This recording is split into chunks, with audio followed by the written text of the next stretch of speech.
Hey everybody, and welcome to the next map that I'm going to play, which is Dantooine Farmland. This is another map that is part of the Dark Times map pack.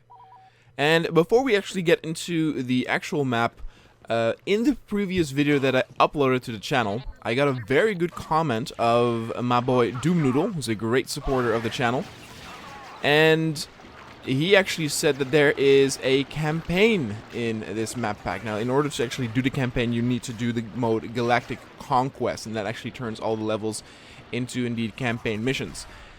Because of that, I will be revisiting those maps in the future, in the campaign mode, but since I'm pretty much close to having reviewed most of the ground maps, I have already recorded other maps before this. That have not been uploaded yet. I will be doing those first, and then after that I will probably go back, maybe take 1 or 2 weeks of a break, you know, to not be doing the Dark Times map the whole time. I did already playtest the first of the campaign missions, and it's actually really cool.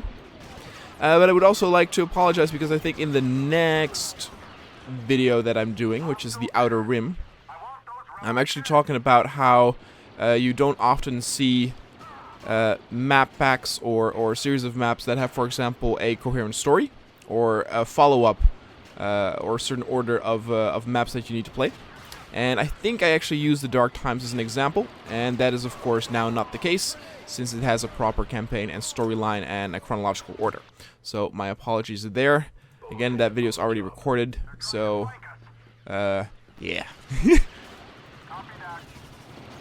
I do actually wonder, I've never actually done any of the Galactic Conquest campaigns for any mods out there. I did get a request to do some Galactic Conquest gameplay, so hopefully that viewer will also have some fun when I do that with the Dark Times campaign.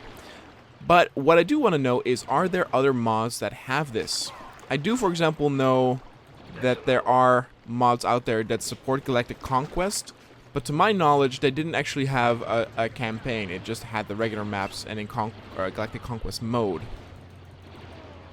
Anyway, with that said, let's actually get to the map review itself, right? So again, Dantooine Farmland. In my opinion, it is always difficult to simulate Dantooine and its buildings in a game like Battlefront 2.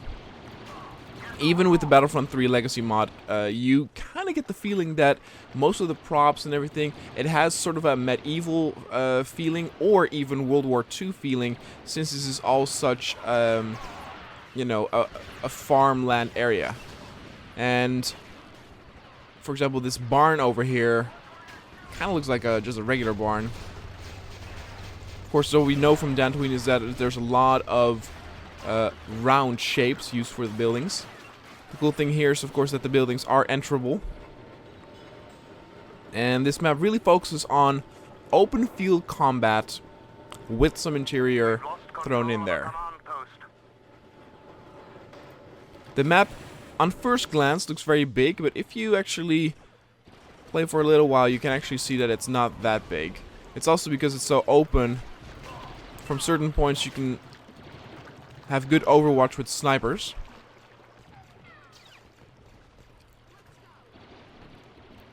And despite this, for example, not being an urban area, it does feel like an area that is lived in. This, for example, is the main living area of the farmer who owns this. And these are, for example, holding places for cargo or crops. You have these nice flowers. And again, it's the same building as the one that we actually own a capture point on. Yet the interior is a little bit different, which is a smart choice, because the map creator could have easily copied and pasted the interior, yet he did not. We've captured a command post. Because the area is so open, it is very easy to play with AI. They're very capable, and they're also very aggressive in the sense that they will constantly recapture points, and the tide will shift constantly. The interior spawn points, they have the most trouble with getting, which makes sense. Fight for it. But because the hallways in the houses are so wide, They can easily navigate them. Hostile control. We're losing reinforcements. This job's finished. I'm out of here. I do actually like the usage of vehicle props that are used at the outside. We have some X-wings and Y-wings. Cool thing here too is that with this spawn point right here, it's a very small detail, but it's behind a small wall, giving snipers some cover. But it's also difficult for the attacking team to actually get it, despite having oversight on the spawn point from the get-go, because you have to, well, first of all, you have to get over the bridge, and then you actually need to somewhat enter the building perimeters. You need to get up on this catwalk, run around, and then you can capture it. And the reward, kind of, when you get that close, is that you have that wall around yourself as well. Now, this also this map supports, to my knowledge, 3 different kinds of settings in terms of weather or time of day. Oh, you can do this. This is regular daytime. You can also do this at night and at dusk. There might be other maps in the Dark Times map pack that actually support 3 times, but this is the first time that I actually noticed it. On the job.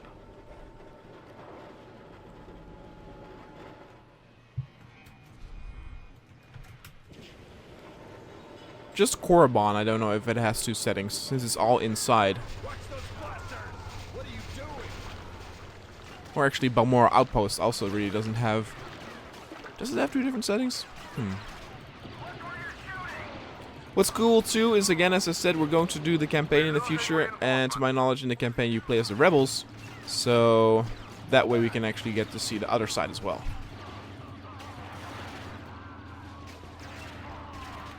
And you even have in the campaign, you have some unique units that I actually have not seen the rebels use here, or it might be actually a combination of both sides that you can be.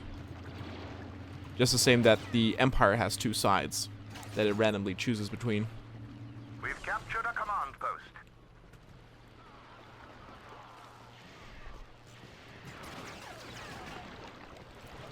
Aesthetically, it's very pleasing to the eye. I like it a lot. Again, it's just a taste thing where I think it's difficult to represent the actual feel of Dantooine in a game like this.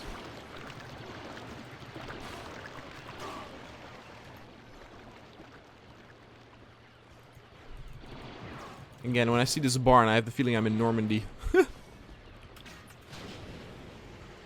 Yeah, look.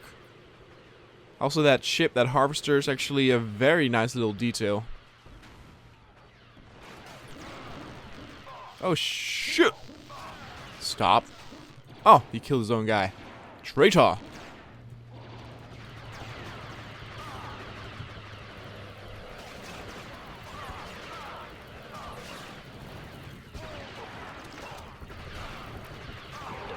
When do I get paid? Again, because of lack of cover, though, it's very difficult to capture some points. Lord Vader finds your lack of competence disturbing. Yeah, it's not going too well.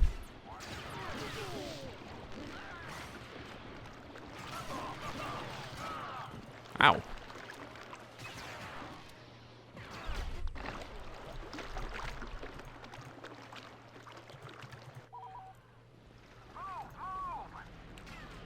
It's actually kind of interesting too how they make the area feel lived in without actually using a whole lot of objects. Adding something like grass or just some plants to an area really makes up for it. What you kind of want to avoid is just plain ground texture and nothing on it. Oh, jeez. Again, if you cover a large part of it with grass or plants, you don't need that many objects on it to make it feel bad. Like, you want to avoid it feeling barren. Of course, this setting being a farmland too helps, so that is all flat. But look at this river. Simple river. Now imagine it without this grass. What are you doing? Still has rocks, so that's got it for it. But if the rocks also weren't there, it would be very boring. There we go. We got defeated. Alright guys, if you want to download this map, you can find the link to this map back in the description down below. Don't forget to let me know any recommendations or requests of mods and maps that you want to see on the channel. Thanks so much for watching, and I'll see you guys next time.